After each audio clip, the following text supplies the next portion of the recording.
Entrega teu caminho ao Senhor, confia nele e o mais ele fará. Obrigado por esse hino, né? Que fala exatamente disso, né? Nos convoca a confiarmos, porque ele conhece o fim desde o princípio. Um cordial boa noite a todos.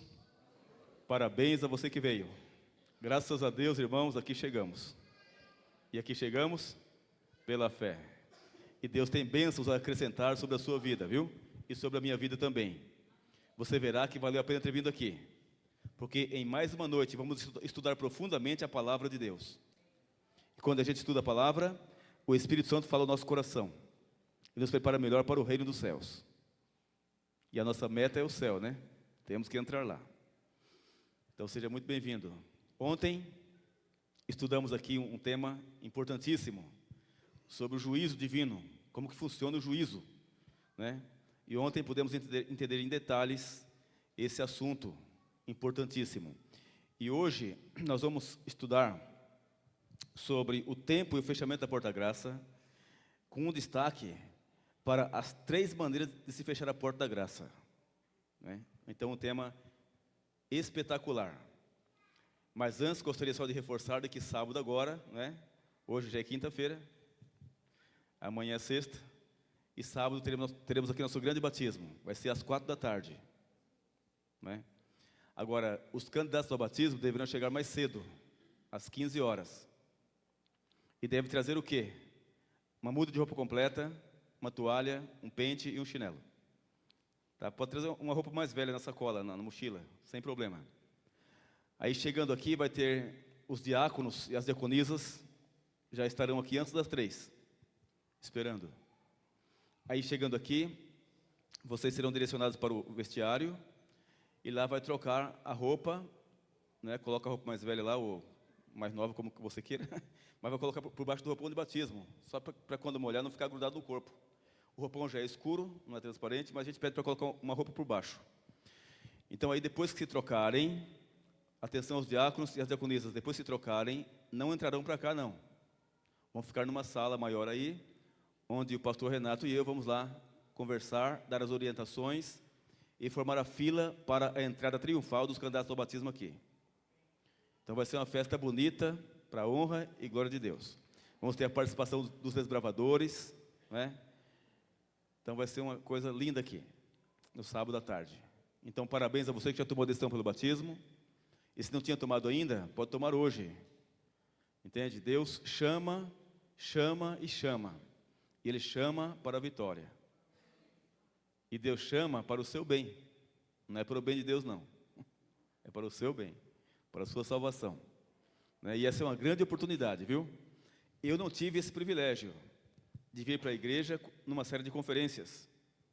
Mas quem está vindo aqui tem estudado profundamente a palavra. E tem motivo para continuar firme, até a morte, ou até a volta de Jesus. Então essa é a grande oportunidade, viu? Aproveita essa oportunidade. Porque se você não se batizar agora, eu temo que você nunca mais se batize na vida. Entende? Então aproveite essa oportunidade. Sábado é o dia do batismo. E o batismo não significa que a pessoa está perfeita. Não tem ninguém perfeito aqui. Mas significa que ele aceitou o perfeito, que é Jesus Cristo. Entende? E quando a pessoa se batiza, ele passa a fazer parte do corpo de Cristo. Então o que liga a pessoa ao corpo de Cristo é o batismo. Entende? O corpo de Cristo é a igreja. E o ligamento é através do batismo. E depois que a pessoa se batiza, não é mais uma pessoa qualquer no mundo, diz a palavra. Ele passa a ser concidadão dos santos. E faz parte da família de Deus. Na terra e no céu. Então veja a importância, né, do santo batismo.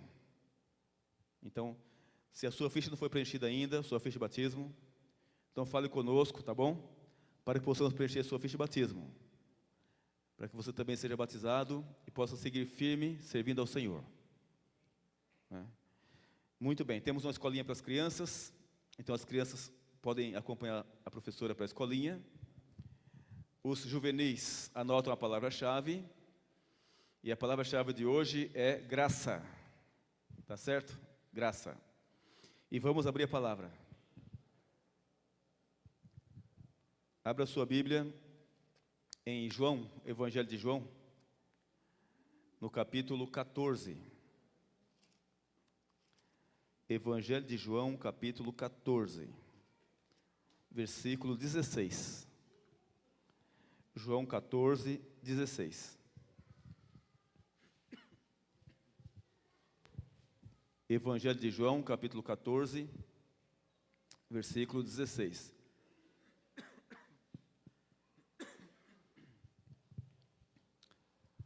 Achou aí? João 14, 16. Agora, antes de ler o texto, vamos aqui para a tela para uma introdução. Meus amigos, a profecia fala que Jesus Cristo vive, e nós já estudamos isso aqui, que Ele hoje está no céu, né? Como nosso intercessor, como nosso advogado. Mas a profecia fala que Ele vai voltar a este mundo, não para salvar, mas para buscar aqueles que o aguardam, não é? E a profecia fala que vai aparecer no céu o sinal do Filho do Homem, e todos os povos da terra se lamentarão, e verão o Filho do Homem, vindo sobre as nuvens dos céus, com poder e grande glória. Esse sinal que vai aparecer no céu é uma nuvenzinha, pequenininha, do tamanho da metade da palma da mão de um homem. Essa nuvem vai aparecer ao oriente. A borda da nuvem é como fogo. Por cima da nuvem, o arco-íris. É uma nuvem viva, uma nuvem de anjos. E no meio da nuvem, Jesus como Rei dos Reis e Senhor dos Senhores. Essa nuvenzinha vai crescendo, crescendo, crescendo e crescendo, até tomar conta de todo o céu. É a nuvem que rodeia o Salvador. E a profecia descreve que Ele virá com milhões e milhões de anjos, tocando trombetas. Então imagine essa cena, não é? Vamos ver e ouvir. A volta dele não será secreta. Não existe na Bíblia arrebatamento secreto. Só vai sair alguém da terra quando Jesus voltar, e todo olho verá. E os anjos vêm tocando trombetas. Nós vamos ouvir um canto agradabilíssimo nos ares, tocado pelos anjos. Imagina, não é? Então assim será a volta de Cristo, né? Ele não vai pisar na terra, vai ficar nas nuvens.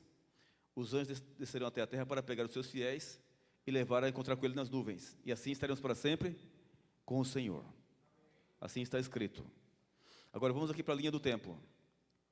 Veja, aqui foi o momento da criação, quando Deus criou nesse mundo condições de vida. E por último criou Adão e Eva, primeiro casal. Aqui foi o momento do pecado, quando infelizmente Adão caiu na desgraça do pecado. E foi a partir do pecado de Adão que Deus nunca mais foi visto por ninguém até hoje. Em glória e majestade, Deus nunca mais foi visto por ninguém. Porque o ser humano adquiriu natureza pecaminosa. E ninguém pode ver a Deus em glória e majestade e permanecer vivo estando com a natureza pecaminosa. Moisés queria ver. Deus falou: você não pode me ver, você não pode ver minha face, senão você morre. Então o pecado fez separação entre o homem e Deus. Aí, a partir do pecado, irmãos, a terra foi amaldiçoada e começou a piorar, piorar, piorar e piorar. E aí, depois de cerca de 2000 anos, Deus mandou um juízo tremendo aqui, o dilúvio, que arrebentou com essa terra aqui e acabou com toda uma geração, restando apenas 8 pessoas, Noé e sua família. Depois do dilúvio, passou mais cerca de 2000 anos. E aí houve um outro grande acontecimento nesse mundo. O que aconteceu? Cristo nasceu da Virgem Maria, como estava profetizado, e morreu na cruz do Calvário. Então se cumpriu a profecia. Cristo veio. Cristo veio. Aí Ele fez o que tinha que fazer, ressuscitou ao terceiro dia e voltou para o céu, onde está hoje como nosso intercessor. Então Cristo já veio uma vez aqui, está vendo? Para lidar com o pecado, para vencer o diabo. Ele já veio uma vez aqui e fez isso por excelência. Aí depois de Cristo passou mais cerca de 2000 anos. E é o tempo que estamos vivendo hoje. Então hoje estamos vivendo há cerca de 6.000 anos que o pecado entrou nessa terra aqui, ó. Agora, na profecia bíblica, aparecem 3 termos que chamam a atenção da gente. Um deles que aparece é esse aqui, olha, últimos dias. Outro que aparece é esse aqui, ó, tempo do fim. E outro é esse aqui, olha, fim dos tempos ou fim dos dias. Esses 3 termos chamam a atenção da gente. Agora, qual o sentido deles na profecia? Quando na profecia aparece o termo últimos dias, se refere ao primeiro advento de Cristo e a sua morte na cruz. Então, quando Jesus nasceu da Virgem Maria aqui e morreu na cruz do Calvário, segundo a profecia, começaram os últimos dias da história da Terra. Então, já estamos nos últimos dias há cerca de 2000 anos. Porque há cerca de 2000 anos atrás, Cristo nasceu, viveu e morreu. Veja, todo o povo do Antigo Testamento sabia que ele viria. Quando matava o cordeirinho, sabiam claramente que representava quem? O Messias, Jesus. Então notem que Cristo veio e cumpriu a profecia. A nossa maior garantia de que ele virá pela segunda vez é que ele já veio a primeira. Agora, quando aparece na profecia o termo tempo do fim, aí já aponta para uma data bem específica, 1798. O que aconteceu aqui em 1798? Já estudamos essa semana aqui, né? O Papa Pio VI foi aprisionado e morreu no ano seguinte na prisão, e acabou a perseguição terrível do sistema papal aos cristãos. O domínio político e religioso se findou aqui. E segundo a profecia de Daniel e Apocalipse, nesse ano começou o tempo do fim. Então, de lá para cá, estamos no tempo do fim. Agora, quando aparece na profecia fim dos tempos ou fim dos dias, aí já aponta, irmãos, para o fechamento da porta da graça e a volta de Jesus. Então, notem que estamos vendo hoje entre o tempo do fim e o fim dos tempos. Porque estamos muito além de 1798. Estamos aqui ano 2029 para 2030. Por quê? Porque nosso calendário está errado e tem cerca de 4 a 5 anos perdidos na história. Então, estamos caminhando, irmãos, para o fim dos tempos. Estamos caminhando para a intervenção divina. Estamos caminhando para o fechamento da porta da graça. Essa é a realidade, sem alarmismo. Entende? Agora, a profecia fala sobre 3 maneiras de se fechar a porta da graça, né? Então, veja. Qual é o significado da palavra graça? Qual o significado da expressão tempo da graça? Qual o significado da expressão fechamento da porta da graça? E como ocorre o fechamento da porta da graça? Veja, vamos à definição. Graça, segundo a profecia, irmão, significa o plano da salvação em Cristo. Graça é o plano da salvação em Cristo. Isso é graça. Por isso que a profecia fala assim, olha, pela graça sois salvos, por meio da fé. Isso não vem de vós, é um dom de Deus. Aliás, vamos ler esse texto aqui? Vamos ler esse texto? Marca aí onde você está, marca aí. E vamos lá para Efésios, capítulo 2.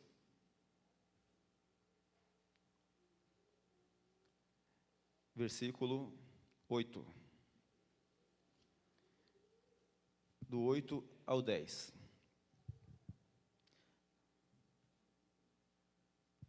Como vamos falar sobre o tempo e o fechamento da porta da graça, se faz necessário ler esse versículo aqui, tão oportuno, né? Tão interessante. Veja aí, ó. Diz verso 8. Efésios 2, 8, tá? 2, verso 8. 2, 8. Diz assim, ó. Porque pela graça sois salvos. Está vendo? Pela graça sois salvos. Mediante a fé. E isto não vem de vós. É dom de Deus. Verso 9.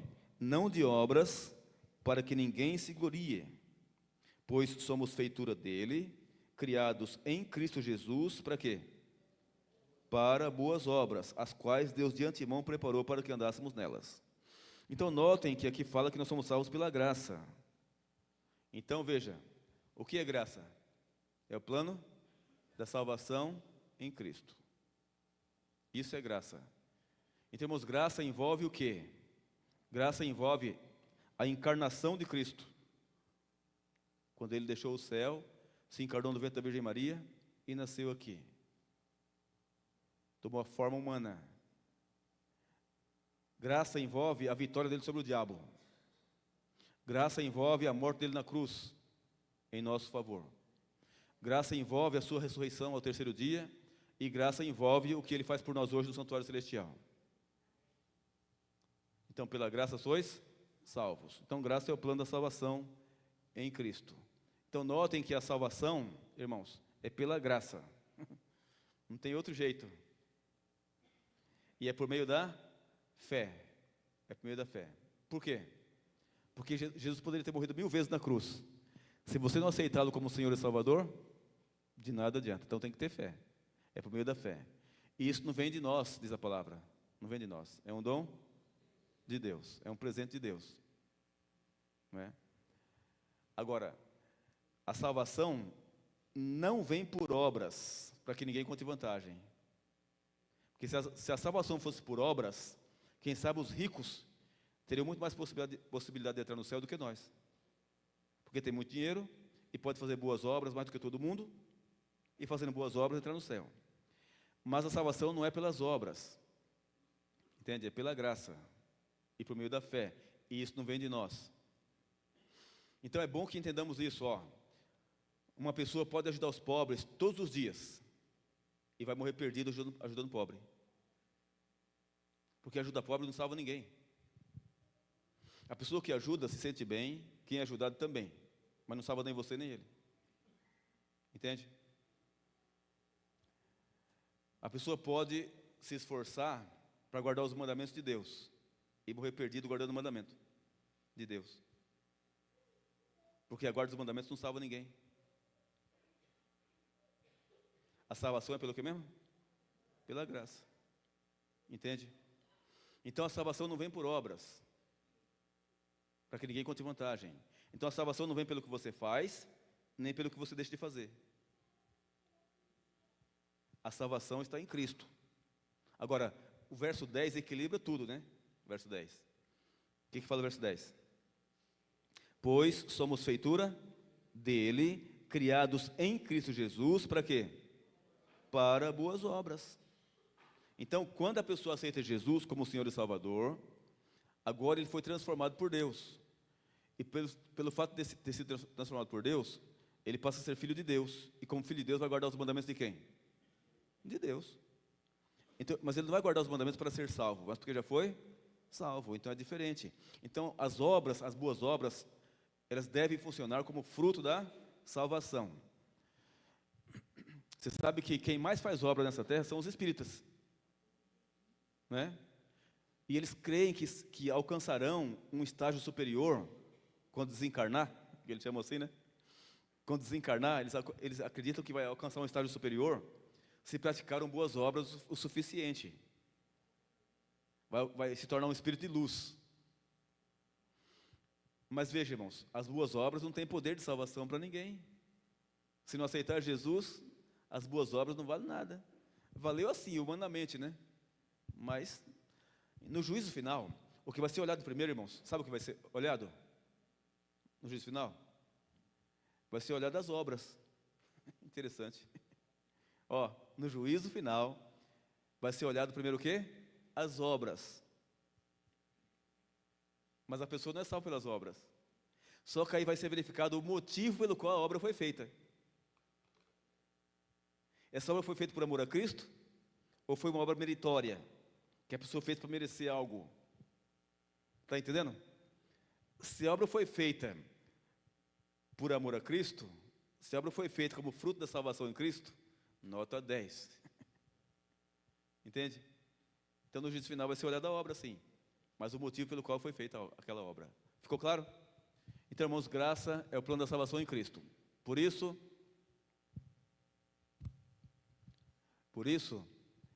tempo da graça significa tempo de salvação em Cristo, não é? Logo, o fechamento da porta da graça significa o quê? fim do tempo de salvação. Então notem que a graça que hoje está estendida, a salvação que hoje está estendida vai se acabar. A porta da graça vai se fechar. A salvação vai se acabar, né? Agora, como funciona o tempo da graça nos últimos dias? Agora voltemos lá para João 14, lá onde você marcou. João 14, verso 16. Como funciona o tempo da graça nos últimos dias? Aqui no verso 14, aliás, capítulo 14, versículo 16, é uma parte de uma conversa longa que Cristo teve com os seus discípulos antes de morrer. Então, vou explicar um pouquinho antes de ler o texto. Cristo, irmãos, estava muito preocupado com seus discípulos, porque ele sabia que ia morrer, e ele sabia que ia ressuscitar e voltar para o céu. E os discípulos de Cristo deveriam permanecer nesse mundo tenebroso aqui, cheio de demônios, onde a morte, infelizmente, existe, onde a doença existe, onde a delinquência existe. E Jesus sabia que eles poderiam se desanimar, entrar em depressão e abandonar tudo.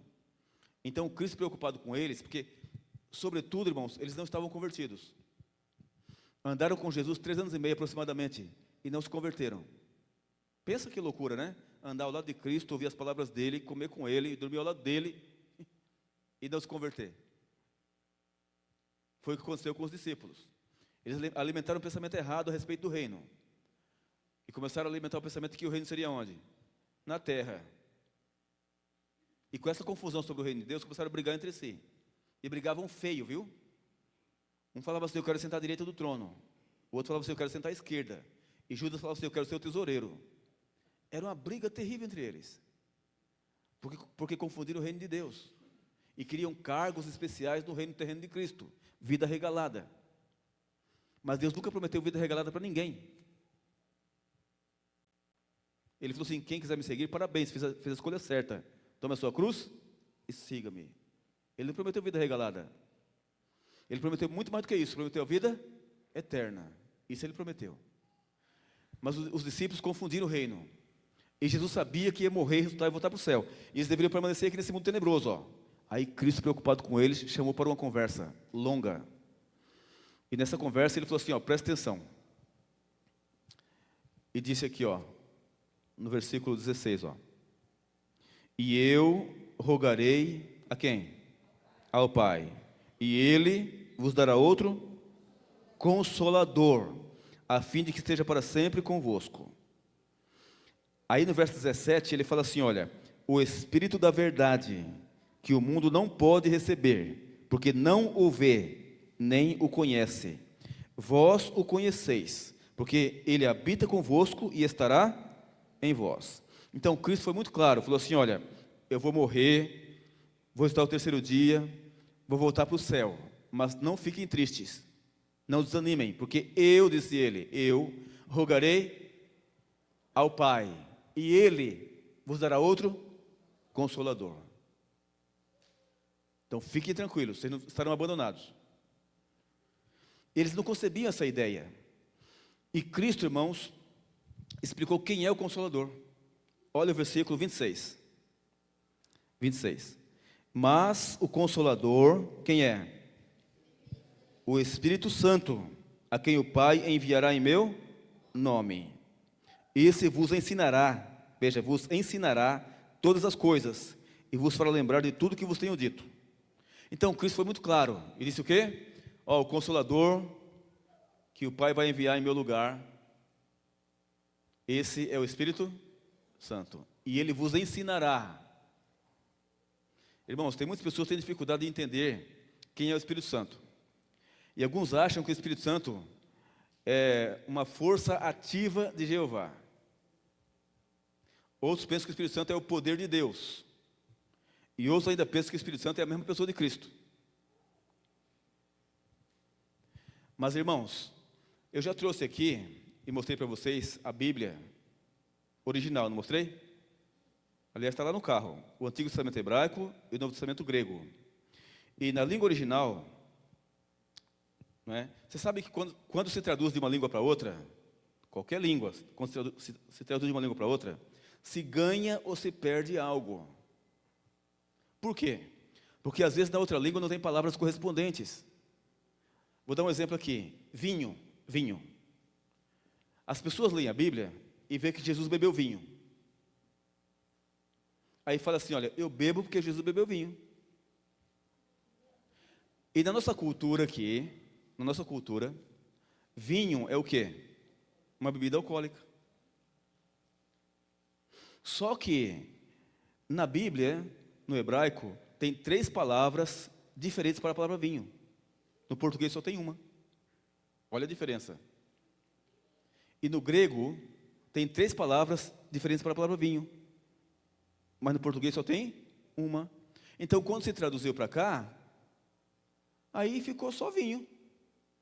Mas quando você vai olhar no original, você vai ver que tem uma palavra hebraica para vinho fermentado, que embebeda, que chama bebida forte, e foi traduzido como vinho para nós.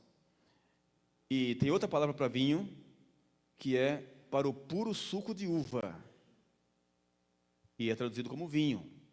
E tem outra palavra que é para vinho no sentido genérico. Só que não tem no português 3 palavras diferentes para a palavra vinho. Só que no hebraico tem, e no grego tem. E aí faz confusão, porque a pessoa lê em português, você fala, Jesus bebeu vinho. E para nós, vinho é o que vem do boteco ali, ó. Está entendendo? Aí você vai olhar no original qual foi o vinho que Cristo bebeu, aí você vai ver que a palavra se refere ao quê? Ao puro suco de uva. Então, quando se traduz de uma língua para outra, se ganha ou se perde algo. Por causa disso. E aqui é um caso. Veja, no grego, existem 2 palavras para a palavra outro. Porque Jesus falou assim, olha, eu rogarei ao Pai, e Ele vos dará outro Consolador. Então, no grego tem 2 palavras diferentes para a palavra outro. No português só tem uma. É outro. Então, no grego, irmãos, uma das palavras que aparece é alós, e outra, héteros. E quando aparece no grego alós, é outro. E quando aparece héteros, é outro também. Está vendo? Então tem 2 palavras diferentes para a palavra outro. Só que quando aparece alós, é outro da mesma espécie.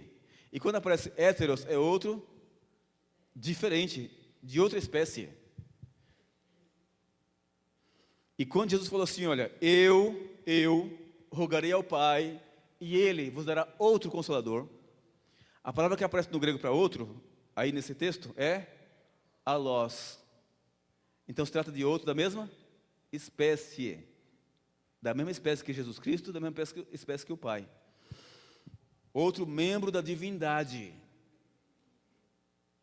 Está vendo? Então quando você olha para o original, acaba o problema. Agora quando você fica só no português, tem dificuldade. Nesse caso aí. Porque tem 2 palavras para a palavra outro no grego, e no português só tem uma. Agora, veja que ele se trata de outro da mesma espécie, outro membro da divindade, assim como o Pai, assim como Jesus. Agora, é chamado de consolador. Consolador. E no grego a palavra consolador aparece assim, ó, parácletos. Parácletos. E essa palavra parácletos significa o quê no grego? Aquele que está ao lado para ajudar. E essa palavra parácletos, irmãos, que aí aparece para o Consolador, né? Essa palavra parácletos, ela é usada também para Jesus Cristo. Por quê? Porque o Espírito Santo está ao lado para ajudar, e Jesus também está ao lado para ajudar. Essa palavra, quando lá em 1 João 2, verso 1, que fala que Jesus é nosso advogado, a palavra que aparece lá para advogado é parácletos no grego. E foi traduzido como advogado. Por quê? Porque o Espírito Santo é nosso advogado e Jesus também é nosso advogado. Só que o Espírito Santo intercede de um jeito e Jesus de outro jeito. Ó. Então, quando você você vai orar, muitas vezes você não consegue traduzir em palavras os seus sentimentos. Você fala com Deus, mas não consegue traduzir em palavras os seus sentimentos. Aí nessa hora o Espírito Santo vem, pega o que está no seu coração, o que você realmente gostaria de dizer, e leva ao Pai. Aí lá, Jesus se levanta diante do Pai, para te defender das acusações do diabo. Então o Espírito Santo intercede de um jeito e Jesus de outro. A profecia fala que o Espírito Santo intercede por nós como? Com gemidos inexprimíveis. O que é isso? Ele pega o clamor do nosso coração e leva ao Pai. E Jesus intercede junto ao trono de Deus para que recebamos a misericórdia e a graça.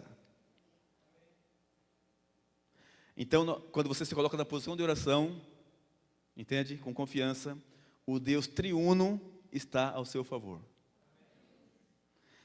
Então, notem que a palavra paráclitos significa aquele que está ao lado para ajudar. Agora, sabe o que é interessante? É que na gramática grega, essa palavra paráclitos não pode ser usada para uma coisa, força ou poder, somente para uma personalidade. Por isso, irmãos, verdadeiramente, o Espírito Santo é uma personalidade, é uma pessoa da divindade. Então, se alguém tinha dúvida disso, está aí a realidade a partir do original grego. Que aí não tem conversa, né? Pois é. Então, meus amigos, agora que entendemos quem é o Espírito Santo, por isso que fala que ele ensina, uma força não pode ensinar. Está entendendo? Ele convence, uma força não pode convencer. Ele se entristece, está escrito, e uma força não pode se entristecer. Então, se você for olhar o Espírito Santo na Bíblia, você vê que é uma pessoa, é uma personalidade. Você sabe que Deus o Pai nunca foi visto por ninguém após o pecado. Em glória e majestade, não.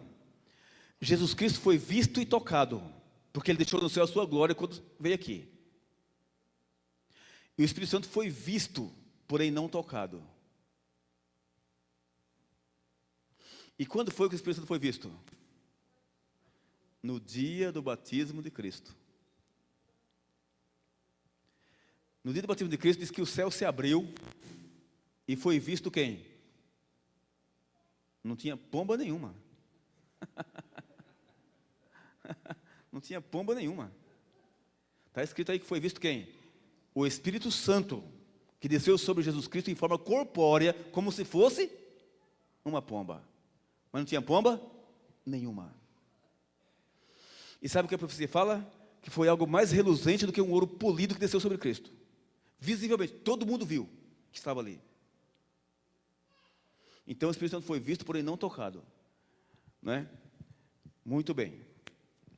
Agora que entendemos isso, e sabemos que o Espírito Santo é uma personalidade, é uma pessoa, assim como o Pai, assim como Jesus. Então veja agora, irmãos, o desenrolar da conversa.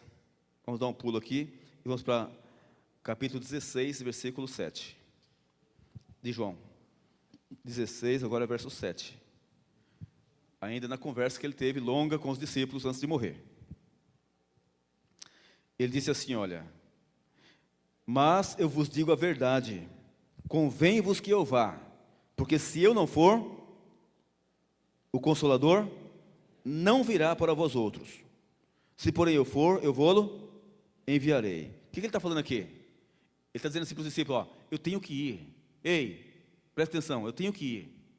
Escuta, se eu não for, o Consolador não vem. Por que ele estava fazendo isso aí? Porque os discípulos não concebiam a ideia de permanecer nesse mundo aqui sem Cristo. Quando ele falava que ia morrer, ficavam tristes, abatidos, depressivos. O apóstolo Pedro falou, o Senhor não vai morrer não. Se alguém encostar a mão no Senhor, eu mato. O valentão do Pedro. Mas na hora crucial se acovardou. E negou Jesus por 3 vezes. Não estava convertido, percebe? Então, Cristo falou assim, olha, presta atenção, ó. Eu vim aqui cumprir uma missão. E nessa missão eu tenho que morrer para salvar a humanidade. Mas não fiquem tristes, porque eu vou rogar ao Pai. E Ele vos dará outro Consolador, para que esteja convosco para sempre. Então fiquem tranquilos, eu tenho que ir. Se eu não for, Ele não vem. E Ele tem outra obra a fazer com vocês, e através de vocês. Ele vai vir aqui. Irmãos, Cristo, quando estava na terra, Ele era plenamente Deus e plenamente homem, porque Ele tomou a forma humana, mas não deixou de ser Deus. Só que Cristo, para vencer o diabo, não usou sua divindade. Ele venceu como homem. Entende? Ele não usou sua divindade. Embora a divindade estava nele, Ele não usou sua divindade. Entende? Então Ele não usou sua divindade nem para vencer o diabo, nem em benefício próprio. Então, se Ele estivesse aqui agora conosco, pessoalmente, carnalmente, visivelmente, Ele não poderia ao mesmo tempo estar lá em São Paulo, na Praça da Sé, nem na China, nem nos Estados Unidos, porque Ele se autolimitou para nos salvar. Entende? Aí Ele falou assim, olha, eu vim cumprir uma missão aqui, ó. Nessa missão eu tenho que morrer, ressuscitar e voltar para o céu. Mas fiquem tranquilos, porque eu vou rogar ao Pai e Ele vos dará outro Consolador, que vai estar convosco para sempre. Meus amigos, aí em seguida, Ele menciona a obra primordial do Consolador, neles e através deles. Olha o versículo 8, verso 8. Diz assim, ó: quando Ele vier, convencerá quem? O mundo do quê? Do pecado, da justiça e do juízo. Veja, quando Ele vier, Ele vai convencer o mundo. Irmãos, o Espírito Santo é Deus sem a carne, presta atenção. E então o Espírito Santo, irmãos, Ele está em todos os lugares ao mesmo tempo. Ele está aqui conosco agora, tocando a sua consciência e a minha. Ao mesmo tempo Ele está onde? Lá na Praça da Sé, trabalhando no coração do povo lá. E ao mesmo tempo Ele está onde? Lá na China, trabalhando na consciência dos chineses. E ao mesmo tempo está onde? Nos Estados Unidos, trabalhando no coração dos americanos. Então notem que o Espírito Santo, irmãos, Ele trabalha com todo o ser racional na face da terra. E sabe o que é interessante? É aqui que Ele trabalha, ó, na consciência humana, chamando das trevas para a luz. Agora, saiba que o Espírito Santo trabalha com todo o ser racional, com Bíblia ou sem Bíblia, tendo ouvido falar de Cristo ou nunca tendo ouvido falar de Cristo. E cada pessoa vai ser julgada mediante a luz que teve e a resposta do seu coração ao toque do Espírito Santo. E é por essa razão que vamos ter surpresa do céu. Entende? Porque vai entrar pessoas no céu que nunca ouviram falar de Cristo, viu? Que nunca viram Bíblia na frente dele. E vai entrar no céu. E quem serão essas pessoas? Imagine comigo um índio, lá no meio do mato. Ele nunca viu Bíblia. Ele adora o trovão, o Deus dele é o Tupã. Mas pensa num índio sincero. Nós não sabemos quem são os sinceros, certo? Por isso não podemos julgar ninguém. Porque não está escrito na testa de ninguém assim o sincero. Era bom que estivesse, mas não está. Então nós não sabemos. Agora, então medita comigo num índio sincero, lá no meio do mato, que adora o trovão, o Tupã. Então o Espírito Santo trabalha com ele também. E mediante a resposta do coração dele, ao toque do Espírito Santo, que ele vai ser julgado. Então vamos imaginar que esse índio responde bem ao toque do Espírito Santo dentro do que conhece. E esse índio morre. Ele morre salvo. E quando Jesus voltar para buscar os seus fiéis, esse índio que nunca ouviu falar de Cristo vai ressuscitar, com todos os demais perdidos, todos os demais salvos que morreram, que aceitaram Jesus. E esse índio vai para o céu. E quando chegar no céu, ele vai descobrir que entrou lá por causa de Cristo. Que ele não teve a oportunidade de conhecê-lo na terra. Mas, por ser sincero, se tivesse tido a oportunidade, teria aceitado e abraçado a Cristo. E Deus, que conhece o fim desde o princípio, Ele não erra no seu julgamento. Então vamos ter surpresa no céu, viu? Imagine um parente seu que morreu e não teve a oportunidade que você está tendo. E era sincero naquilo que conhecia. Fiel. Não significa morrer perdido, não. Entende? Vamos ter surpresa, irmãos, no dia da volta de Cristo. Sabe? Então, Agora, veja, por isso que nós não podemos julgar ninguém, viu? Só Deus pode julgar, porque Ele conhece o que ninguém conhece, e Ele vê o que ninguém vê. Então, nós nunca sabemos quem morreu salvo ou perdido, viu? Nem dentro e nem fora da igreja. Ó, vou repetir, nós não sabemos quem morre salvo ou perdido. Nem dentro e nem fora da igreja. Veja, quando morre uma pessoa da igreja, irmãos, que tem cargo na igreja, frequenta a igreja direitinho, então todos nós entendemos o quê? Morreu salvo. Mas quem sabe? Só Deus sabe. Nós não sabemos. Pode ter morrido salvo? Pode. Pode ter morrido perdido? Pode. Nós não sabemos. Pois é. Quando morre um bandido num tiroteio, nós pensamos o quê? Morreu perdido. Mas nós não sabemos. Pode ter morrido perdido? Pode. Pode ter morrido salvo? Pode. Nós não sabemos. Mas é um bandido, um assassino, e daí? Irmãos, Deus vê o que ninguém vê. E Ele sabe o que ninguém sabe. E Deus conhece uma coisa, irmãos, espetacular, que é a capacidade de assimilação que uma pessoa tem. Nós não sabemos isso. E Deus conhece também a estrutura psíquica de cada pessoa.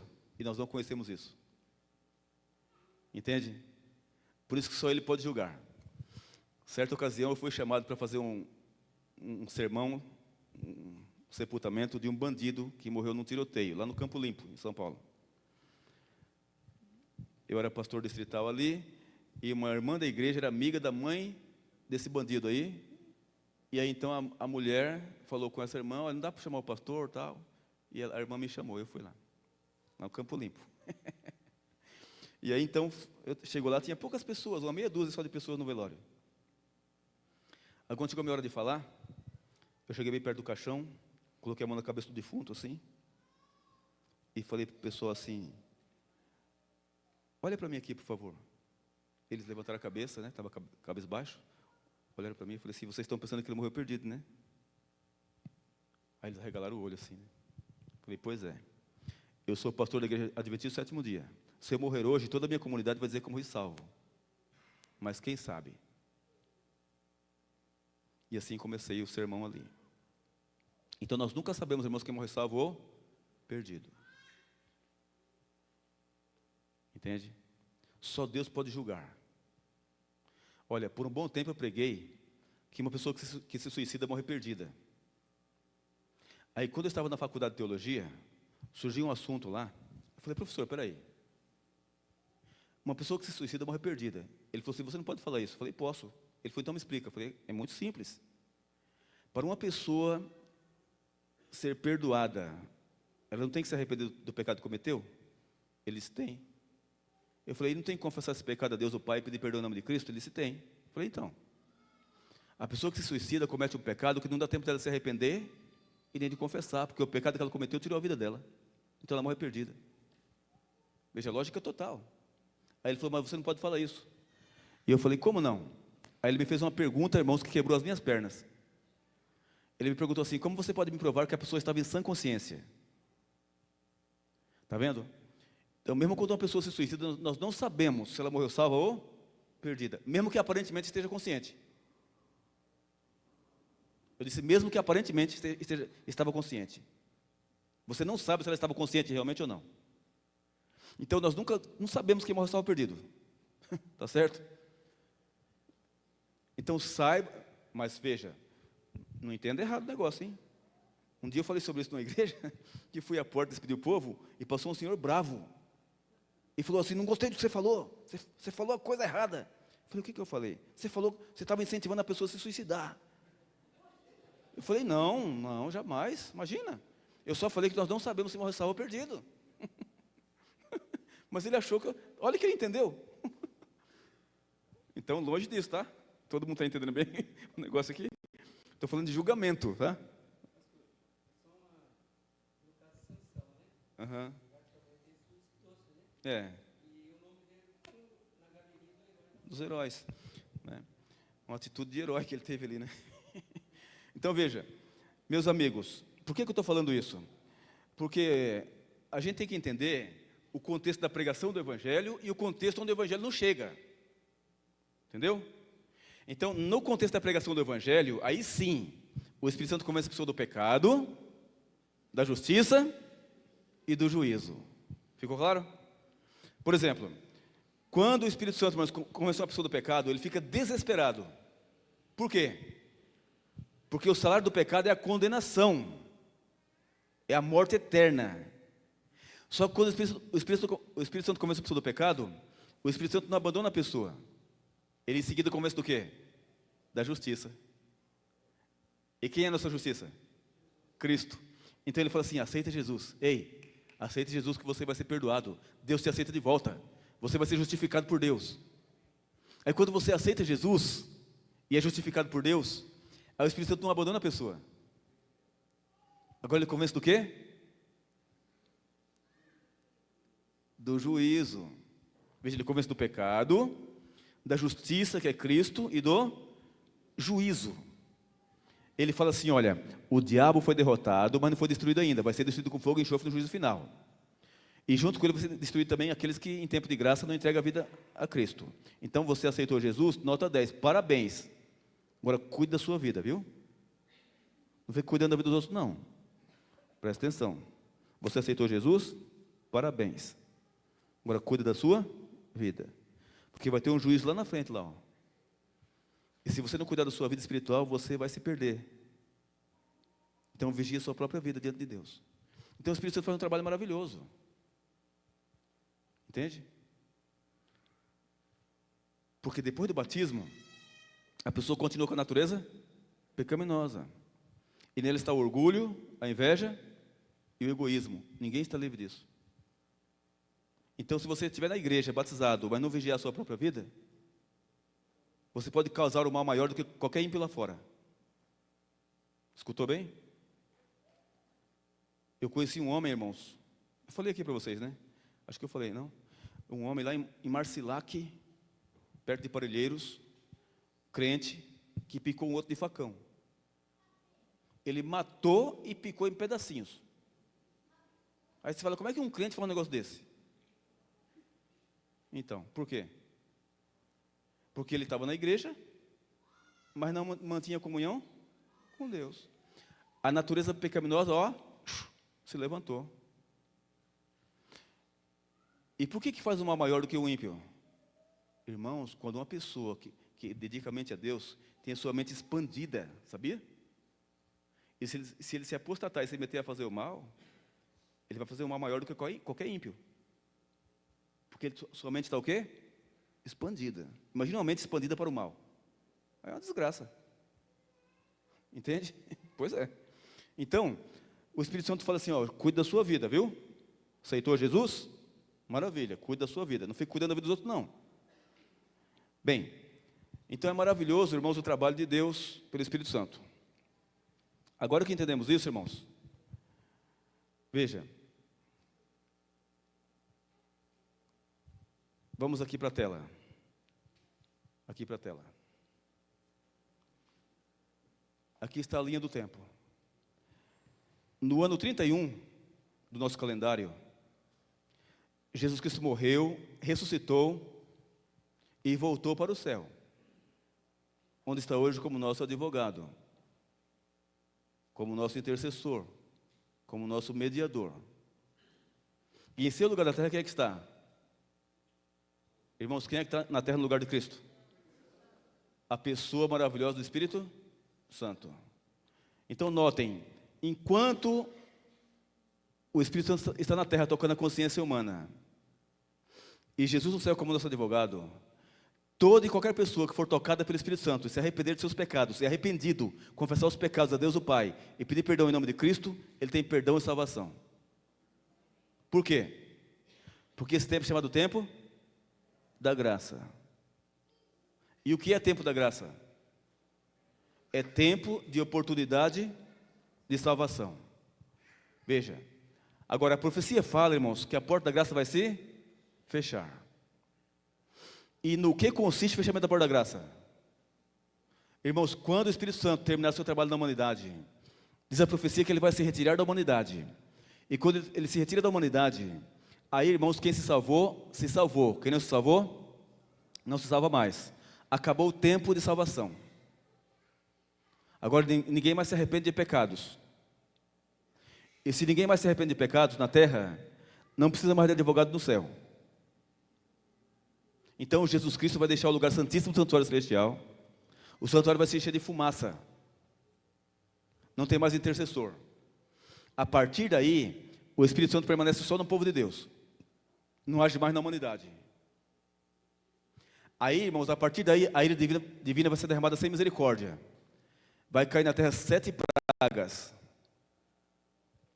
E depois da 7ª praga, acontece a volta de Jesus para buscar os seus fiéis.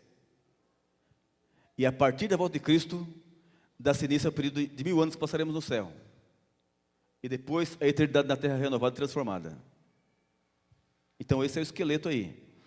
Agora, vamos ler aqui para você entender, Apocalipse, capítulo 15, versículo 5 em diante. Eu penso que lemos esse texto aqui nessa semana, não tenho certeza, mas vamos ler agora porque é oportuno. Apocalipse 15, versículo 5 em diante.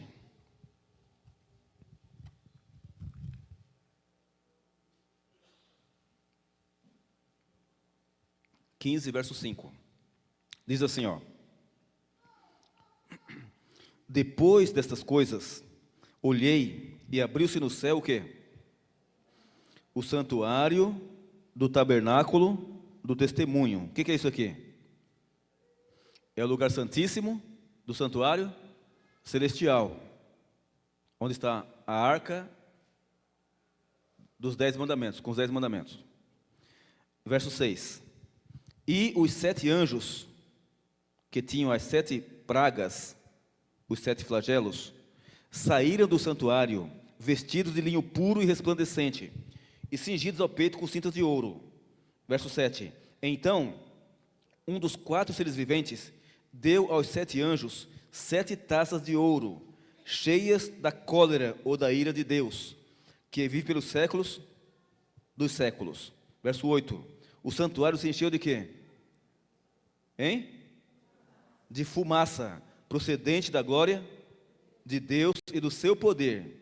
E ninguém podia penetrar no santuário, enquanto não se cumprissem os 7 flagelos, ou as 7 pragas dos 7 anjos. Está vendo? Então, irmãos, quando o Espírito Santo terminar o seu trabalho na humanidade, e se retirar da humanidade, aí Cristo deixa o lugar santíssimo do santuário celestial, que se enche de fumaça, não tem mais intercessor, e aí a ira divina vai ser derramada agora sem misericórdia. Hoje, a ira divina é derramada misturada com misericórdia, hoje. Mas fechada a porta da graça, vai ser sem misericórdia. Irmãos, a 7ª praga, que vai ser antes da volta de Cristo aqui, ó, a 7ª praga, vai ser uma chuva de pedras que vai cair do céu de cerca de 30 a 40 quilos. As 7 pragas estão descritas em Apocalipse 16. Depois você pode ler aí e ver as 7 pragas. Mas depois da 7ª praga acontece a volta de Jesus Cristo para buscar os seus filhos. Durante as 7 pragas, o povo de Deus, que estiver vivo, logicamente, né, vai passar por esse período das pragas. Só que durante as pragas, Deus vai proteger os seus filhos. É verdade que vai haver um período de angústia terrível para o povo de Deus. Uma angústia terrível, que nunca houve, diz a palavra. E essa angústia é comparada com a angústia de Jacó. E por que dessa angústia? Jacó, quando estava para se encontrar com seu irmão, ele não sabia se o irmão dele ia perdoar ele ou matar ele. E por isso ele passou por um período de angústia terrível, né? E nós vamos passar por um período de angústia, por quê? Porque não vamos perceber que se fechou a porta da graça, senão quando cair a primeira praga. Então caiu a primeira praga, e agora? Fechou a porta, estou salvo ou estou perdido? Aí começa a angústia. E essa angústia vai se avolumando até a 6ª praga, quando vai ter um decreto de morte para todos os fiéis que guardam o sábado. Mas a profecia fala que Miguel vai se levantar para defender os seus filhos. Miguel é Jesus Cristo. Entende? Então, durante as 7 pragas, vai se cumprir na vida do povo de Deus, literalmente, o Salmo 91, que diz assim, ó, 1000 cairão ao teu lado, 10.000 à tua direita, mas tu não serás atingido. Somente com os teus olhos contemplarás e verás a vergonha do ímpio.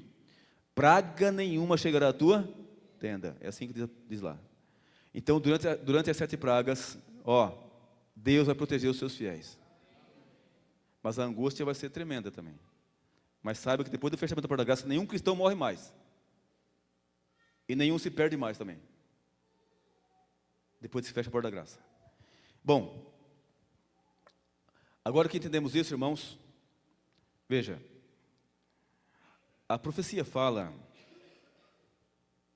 eu até acho que vou pular isso aqui, mas vou passar rapidamente aqui. Vamos ler, Apocalipse 7. Apocalipse 7.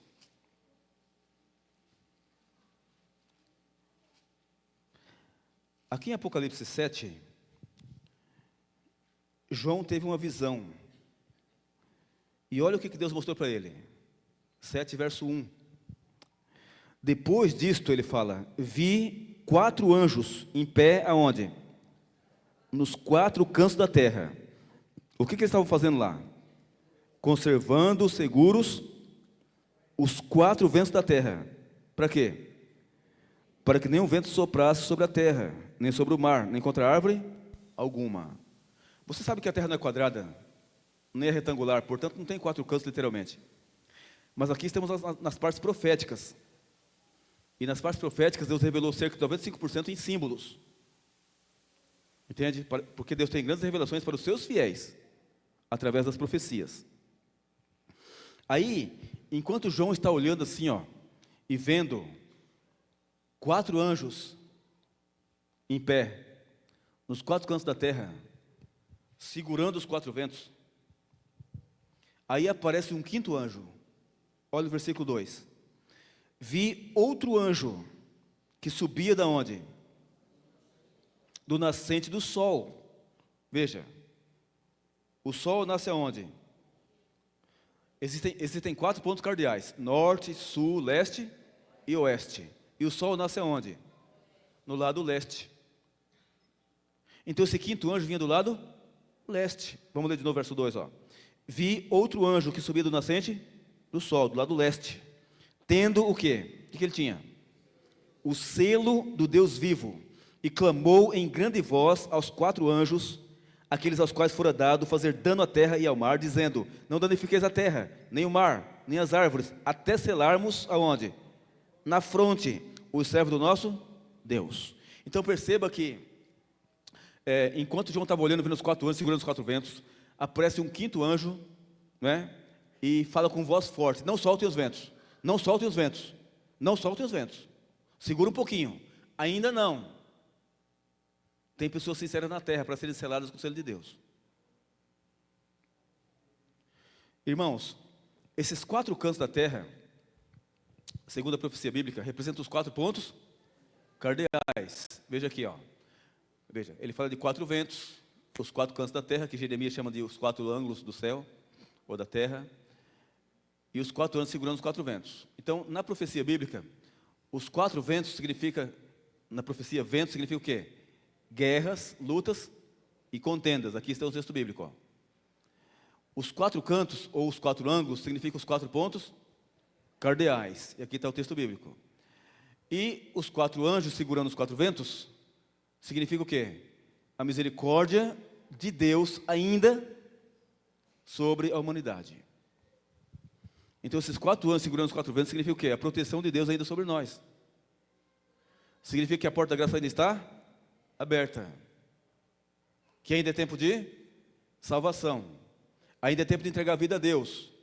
Ainda é tempo de subir a escada da santidade. Esse é o sentido dos 4 anjos segurando os 4 ventos. Entende? A misericórdia do Senhor sobre nós. Meus amigos, como é que funciona hoje na prática o tempo da graça? Vou dar um exemplo aqui.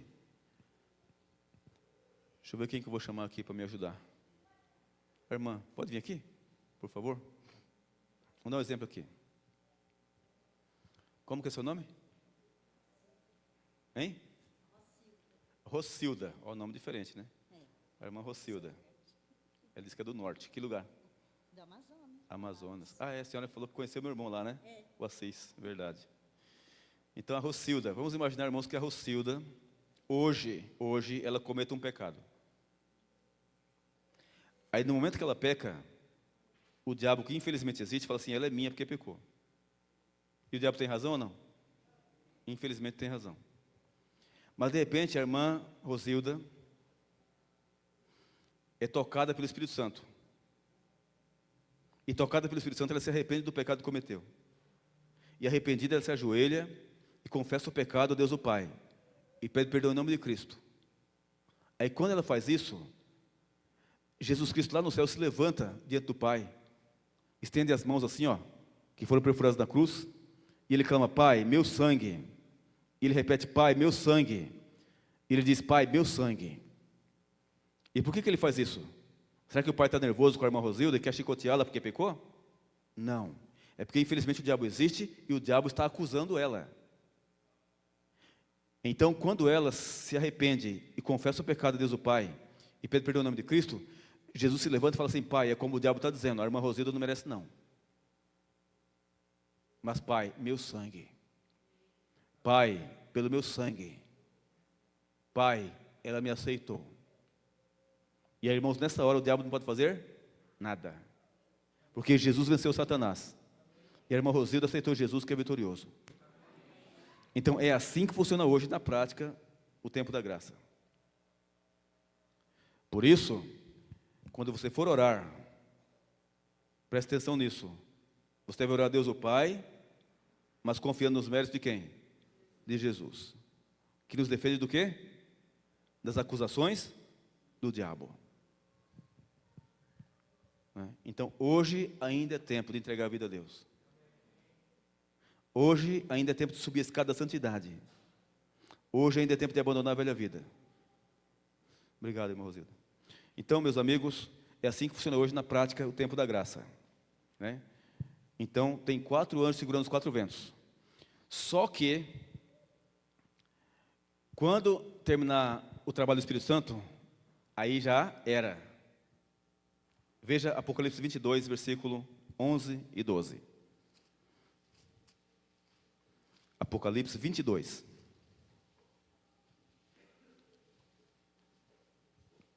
Verso 11 e 12. Diz assim no verso 11, ó. Continue o injusto fazendo o quê? Injustiça. Continue o imundo, ainda sendo imundo. O justo continue na prática da justiça e o santo continue a santificar-se. Ou seja, quem está salvo não se perde mais, mas quem está perdido não se salva mais. Aí então diz assim no verso 12, ó. E eis que venho sem demora. E comigo está o quê? O galardão, a recompensa que tenho para retribuir a cada um segundo as suas obras. Aí então Cristo volta em seguida. Então notem aqui. Então, das 3 maneiras de fechar a porta da graça, aqui está a primeira que estamos destacando. É de maneira coletiva, que acontece como? Com o término do trabalho do Espírito Santo na humanidade. Então, aqui está, irmãos, uma das maneiras de se fechar a porta da graça. É de maneira coletiva, fecha para todo mundo. Acabou o tempo da salvação. Só que tem 2 outras maneiras de se fechar a porta da graça. E essas 2 outras maneiras são individuais. E vamos ver agora para terminar. Né? Vamos ver agora. João capítulo 5, versículo 28. Evangelho de João, capítulo 5, verso 28. E também o 29. João 5, 28 e 29. Olha, irmãos, o que Jesus falou aqui. João 5, 28. Ele disse assim, olha. Não vos maravilheis disto, porque vem a hora em que todos os que se acham aonde? Nos túmulos, nos cemitérios, nos sepulcros, ouvirão a sua voz e sairão.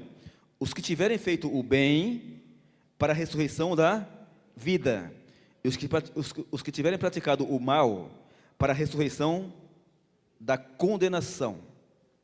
E tem a Bíblia que fala juízo, né? E no grego aí é condenação mesmo, esse juízo aí.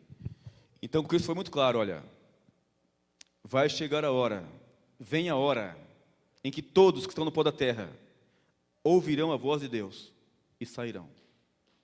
Ele fala todos, salvos e perdidos.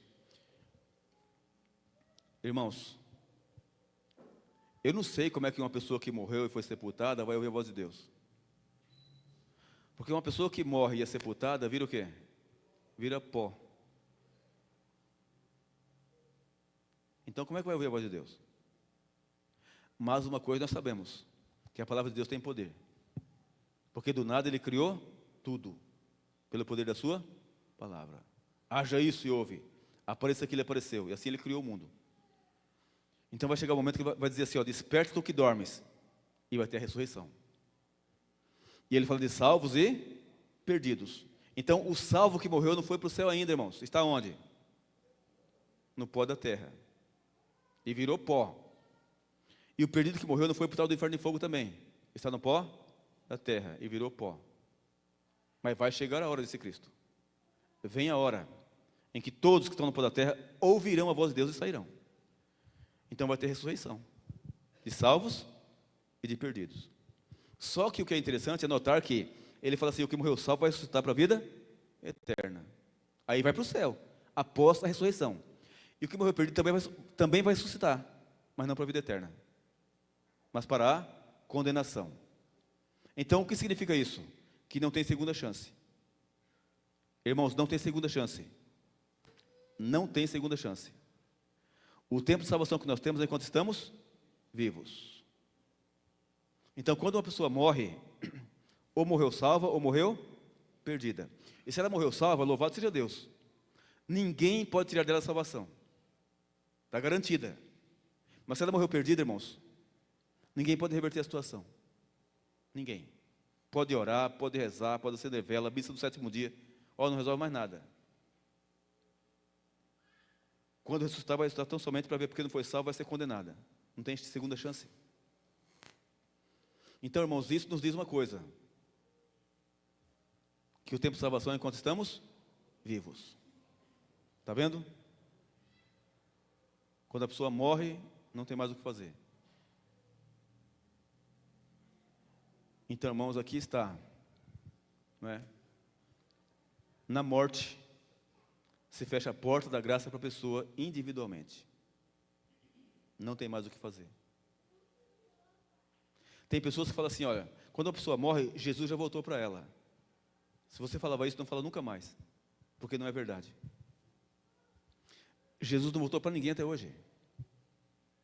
Entende? Agora uma coisa é certa. Fechou a porta da graça para ela. Isso fechou. Mas Jesus não voltou para ela, não. E é até perigoso você falar isso. Porque não é verdade bíblica. Entende? Então, quando a pessoa morre, irmãos, não tem mais o que fazer. Veja Apocalipse 20, verso 6. 20, verso 6. Aqui em Apocalipse 20, verso 6, explica sobre a ressurreição dos salvos e dos perdidos. Porque quando você lê o texto bíblico aí, em João, dá a impressão que vai ressuscitar o salvo e o perdido juntos, né? Mas vai ser assim? Não. Olha aí, capítulo 20, verso 6.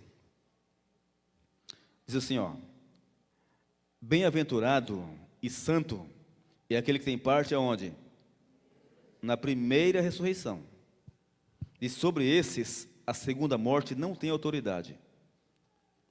Pelo contrário, serão sacerdotes de Deus e de Cristo, e reinarão com ele durante 1000 anos. Então aqui, irmãos, esse texto é bastante abrangente, ó. Bem-aventurado, feliz e santo é aquele que tem parte na primeira ressurreição. Por que fala assim? Quem é que vai ressuscitar da primeira ressurreição? Os salvos. Quando? No dia da volta de Jesus. Então, feliz e santo é aquele que tem parte na primeira ressurreição. Sobre esses, a segunda morte não tem autoridade. Então, isso significa que quem não ressuscitou na primeira ressurreição vai resultar tão somente na segunda ressurreição e para a condenação, para a segunda morte. Está vendo? Então não tem segunda chance. E essa ressurreição, essa segunda ressurreição dos perdidos, vai ser 1000 anos depois da volta de Jesus. E já para o juízo final. Não tem mais o que fazer. Então, meus amigos, quando uma pessoa morre, fechou a porta da graça para ela. Agora veja, alguém sabe o dia que vai morrer? Hein? Não sabe, ninguém sabe o dia que vai morrer. Então, a pergunta que surge é, quando é que uma pessoa tem que entregar a vida a Deus? Você está vendo? Então, irmãos, a salvação na Bíblia é urgente. Não está escrito para adiar, para esperar o pai, a mãe, a esposa, o marido, o filho. Não está escrito isso, não. E não cai nessa besteira, viu? Escuta o que eu estou falando. Tem irmão da igreja que não tem o senso de urgência que a Bíblia tem. E tem irmão da igreja que chega assim e fala, não, rapaz, não batiza agora não, espera seu filho, espera sua esposa, espera seu marido. Irmãos, isso não é de Deus. Entende? Não tem que esperar por ninguém. O que está em jogo é a salvação. Não é outra coisa. É até bonito, né? Vou esperar minha mãe vir da Bahia para ver meu batismo. Não é bonito, humanamente? Então, mas não é bíblico. Entendeu? Então, meus amigos, Deus chama na hora certa, viu? E Ele chama e abençoa. E você não espera por ninguém. Eu fui visitar uma senhora outro dia, e sabe o que ela falou para mim? Não quero batizar agora não, só no próximo. Falei, mas irmã, e se o próximo não chegar para a senhora? Ela falou assim, credo, está falando que eu vou morrer? Eu falei, não estou falando não, mas pode acontecer. Quem é que sabe? E apelei forte ao coração dela. Falei, irmã, por que a senhora acha que eu estou aqui? A senhora acha que eu vim aqui porque eu tenho interesse no batismo da senhora? Falei, não. Eu vim aqui porque Deus me mandou aqui. Falei para ela. Para dizer para a senhora o que a senhora deve fazer. Eu falei, a senhora acha que eu ganho algum centavo para vir aqui para a senhora se batizar? Eu falei, não, se a senhora se batizar ou não batizar, para mim não serve, não vale nada. Eu falei, mas Deus me mandou aqui para falar isso para a senhora. E ela entendeu o recado. E se batizou. Depois veio me agradecer, olha, muito obrigado. Muito obrigado, porque se você não falasse aquilo para mim, não insistisse comigo, eu não teria me batizado. E estou muito feliz, disse ela. Então, meus amigos, Deus chama na hora certa, sabe? E Ele chama e abençoa. Né? Agora vamos para a última parte, que também é individual. Não entende? A última parte. A terceira maneira de se fechar a porta da graça, que também é individual. Então, uma é coletiva, para todo mundo. Outra é com a morte, é individual. E a terceira, veja aí, Mateus 12, 30. Mateus 12, 30. Aqui em Mateus 12, 30, Jesus Cristo disse assim, falando com os fariseus, terríveis fariseus, né? Cristo falou forte com eles.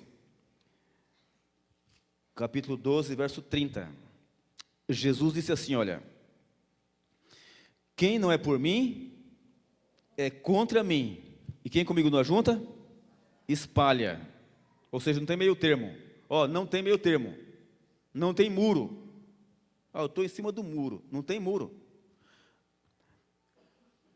Jesus falou assim, olha, quem não é por mim, é contra mim. E quem comigo não ajunta, espalha. Agora, verso 31, 12 e 31. Por isso vos declaro, por isso vos digo, todo pecado e blasfêmia serão perdoados aos homens, mas a blasfêmia contra o Espírito Santo não será perdoada. Veja, verso 32. Se alguém proferir alguma palavra contra o Filho do Homem, contra Jesus, ser-lhe-á isso perdoado. Mas se alguém falar contra o Espírito Santo, não lhe será isso perdoado, nem neste mundo, e nem no porvir, nem no futuro. Irmãos, veja que forte isso aqui. No verso 31 fala o quê? Todo pecado e blasfêmia serão perdoados aos homens, vírgula. Ei, todo pecado e blasfêmia serão perdoados aos homens, vírgula. Então não tem pecado tão grande, tão terrível, que Deus não possa perdoar. Aí vem o mas a blasfêmia contra o Espírito Santo não será perdoada. Você fala, mas e se? Não tem e se. Diz, não será perdoado. E fala assim, se você falar contra Jesus Cristo, você tem perdão, mas se falar contra o Espírito Santo, você não tem perdão. Agora, o que significa falar contra o Espírito Santo? O que significa blasfêmia contra o Espírito Santo? De tão terrível, que não tem perdão, em hipótese alguma. Irmãos, a blasfêmia contra o Espírito Santo pode ser qualquer pecado.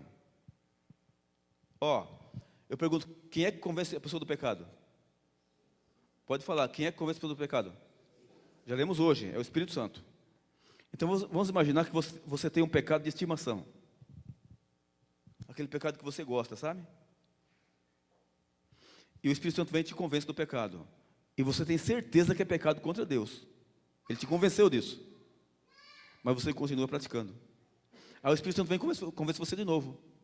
E você tem certeza que é pecado contra Deus, mas continua praticando. Aí o Espírito Santo vem e convence você de novo. E você tem certeza que é pecado contra Deus, mas continua praticando. Então, você percebe, ele está falando, você está resistindo. Ele está falando, você está resistindo. E quanto mais você resiste e permanece no pecado, menos você ouve a voz dele. Seu coração vai se endurecendo, se embrutecendo. Suas percepções vão se embrutecendo. E você vai ouvindo cada vez menos. E se você continuar assim, vai chegar uma hora que você não ouve mais. E aí você foi longe demais no pecado, a ponto de não voltar mais. Nisto consiste a blasfêmia contra o Espírito Santo. Você lutou contra ele. Ele falou e você resistiu e lutou contra ele, até vencê-lo, entre aspas. Então você não tem perdão, não é porque Deus não quer te perdoar, não. É porque você não se arrepende mais.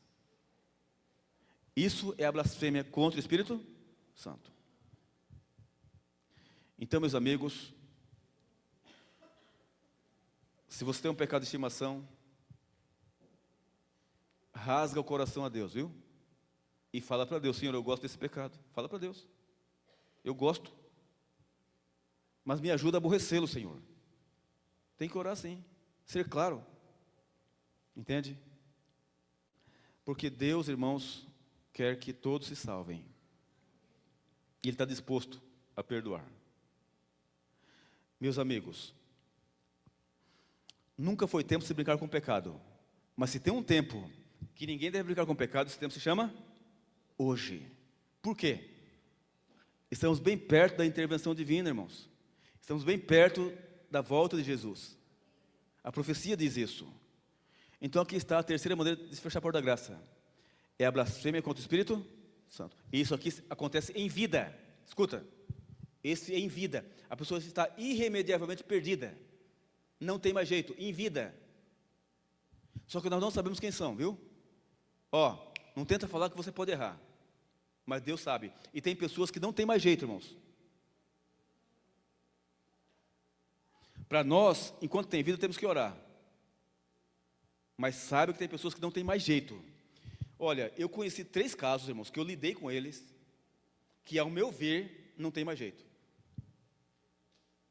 E um deles, foi lá em São Paulo, na região da Alvorada, que falava fortemente contra a Trindade, e contra a personalidade do Espírito Santo, e distribuía material lá, apavorando o povo lá, e eu lidei com ele. Pensa numa pessoa fria e calculista, era aquele lá, que subiu num pedestal e não queria descer mais. Irmãos, aquele caso ali, ao meu ver, chegou no ponto sem retorno, mas só Deus sabe na sua essência. Entende? Então, meus amigos, é momento de romper com o pecado. Eu vou ler o último texto dessa noite. Um texto maravilhoso, para você guardar no coração para sempre e fazer bom uso dele. Isaías, capítulo 1, verso 18. Isaías, capítulo 1, verso 18.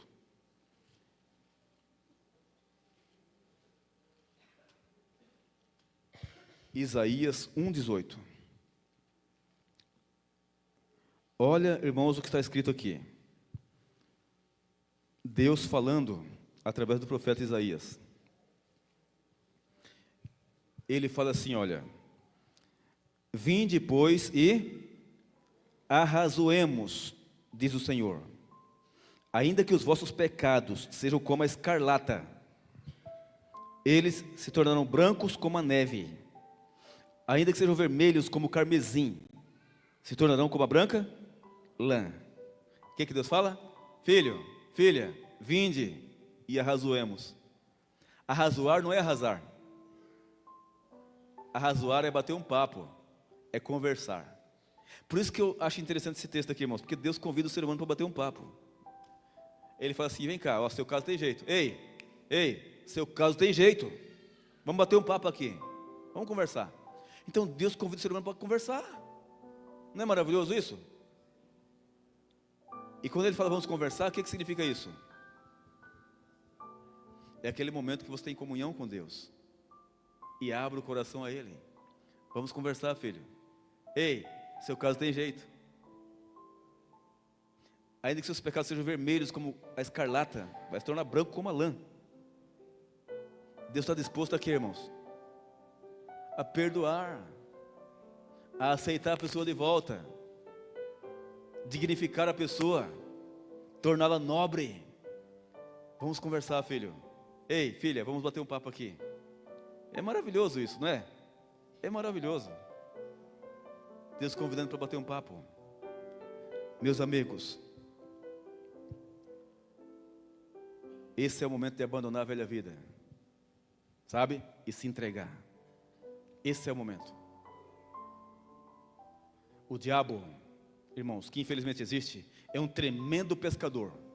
Escuta, o bom pescador, irmãos, veja, o bom pescador, ele escolhe a isca de acordo com o peixe que ele quer pegar, e o anzol de acordo com o peixe que ele quer pegar também. E ele pega o anzol e procura a isca adequada. Quero pegar tal peixe. Aí então ele vai para a beira do rio, ou da represa, ou do mar, e ele então esconde o anzol, pega a isca assim e capricha assim, ó. Esconde o anzol e joga lá, ó. E fica bem quietinho, né? Fica bem quietinho. E o peixe bobão olha assim: puxa, que gostoso, que maravilha. E o peixe bobão vai assim nadando rapidamente e pá, consegui. E aí, irmãos, o que o bom pescador faz? Dá linha para o peixe engolir bem o anzol. Aí em seguida o que ele faz? Dá uma fisgada. Pronto, acabou a vida do peixe, vai para a panela. Veja, não tem mais jeito. Vai para a panela. O diabo, irmãos, é um tremendo pescador. E o diabo escolhe a isca de acordo com o peixe que ele quer pegar. E ele conhece o ponto fraco de cada um de nós. E ele esconde o anzol, viu? E joga lá, ó, e fica bem quietinho. E você, bobão? Eu, bobão? Ah, que gostoso, que maravilha. E vai, eufórico. E pá, consegui.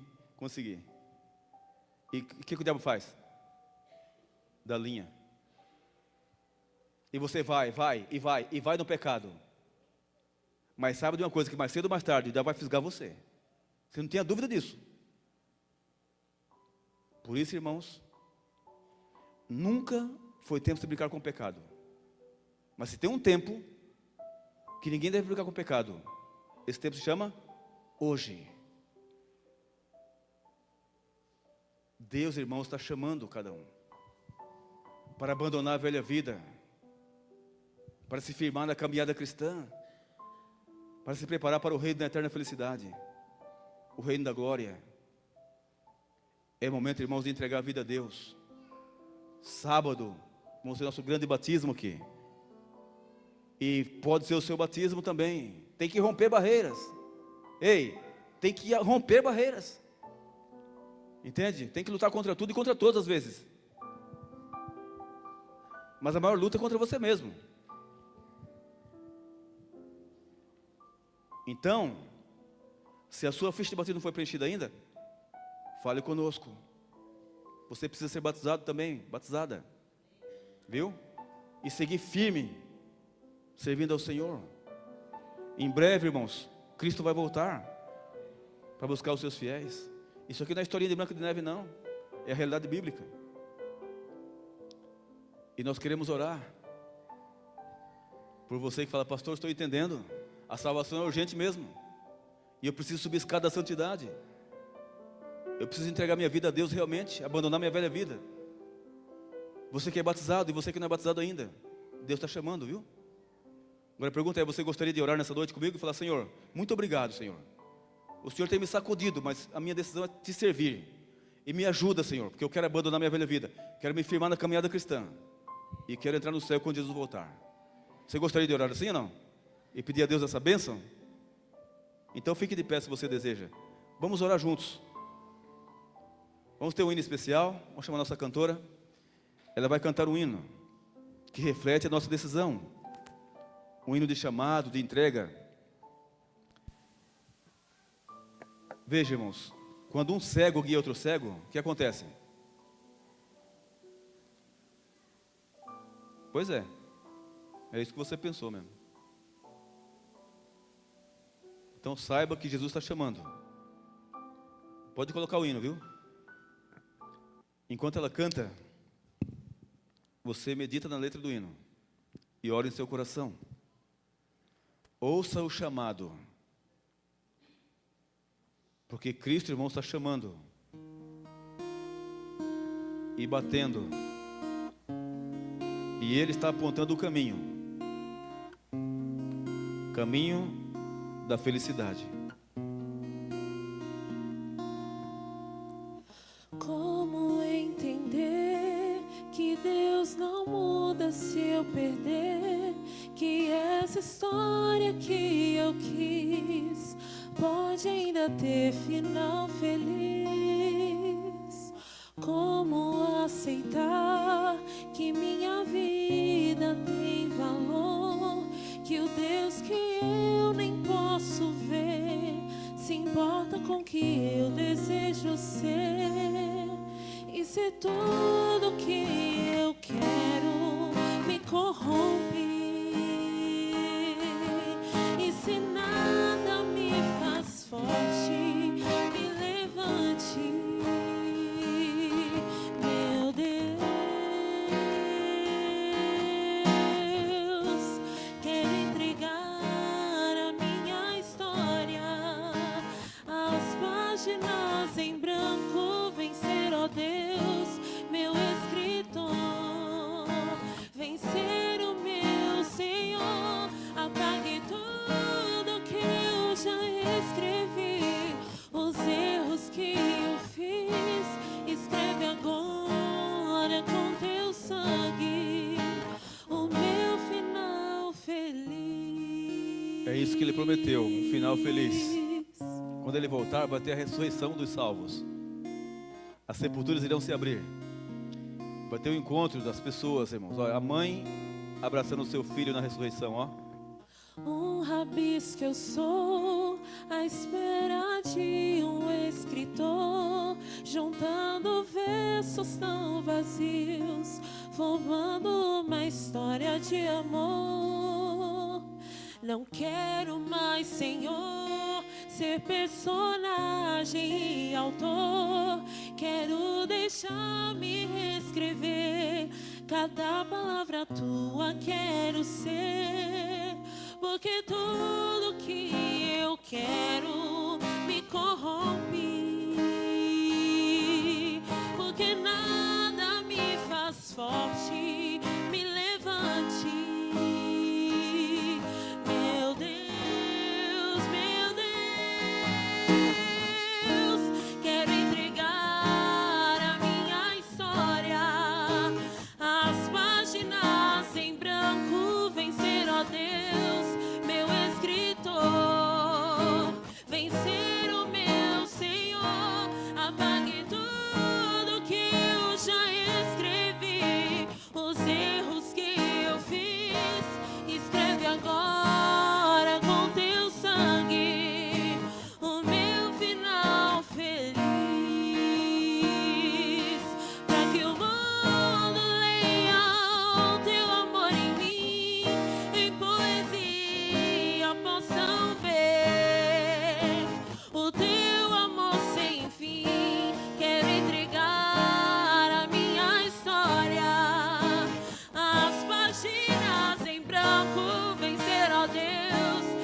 teu sangue, o meu final feliz.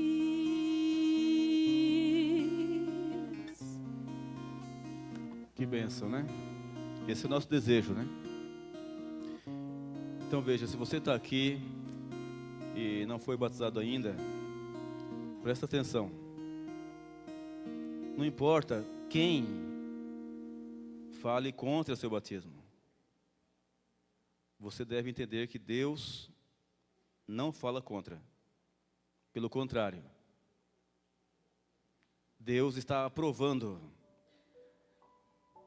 Então, se alguém fala contra, você tem que orar por essa pessoa, viu? Porque não está guiada por Deus. Seja quem for. Eu disse seja quem for. Porque a salvação é urgente e quem mandou batizar foi Jesus Cristo. Não foi ninguém mais. Não é? Então não deixe passar a oportunidade, viu? Sábado agora é o dia. E vamos orar por isso. Feche os olhos. Senhor nosso Deus, nosso Criador, Deus maravilhoso, Deus de amor, de bondade e de misericórdia. E levamos a Ti nossa oração, Senhor, pela fé, em nome de Jesus. E queremos Te agradecer, Senhor, porque o Senhor nosso Deus tem tido paciência conosco. O Senhor preservou nossa vida até aqui. Quantas pessoas, Pai, já morreram, foram sepultadas, estão no pó da terra, mas nós ainda estamos vivos pela Tua graça e misericórdia. E sabemos, Pai, que o Senhor tem um plano em nossa vida. Por isso estamos vivos. E nós Te louvamos, Pai, porque estamos entendendo o Teu plano. O Senhor, pelo Espírito Santo, tem falado do nosso coração, tem nos chamado das trevas para a luz, tem nos apontado o caminho de volta ao céu. E nós, ó Pai, nos levantamos diante de Ti, porque queremos viver em santo procedimento. Queremos abandonar a velha vida e queremos subir a escada da santidade.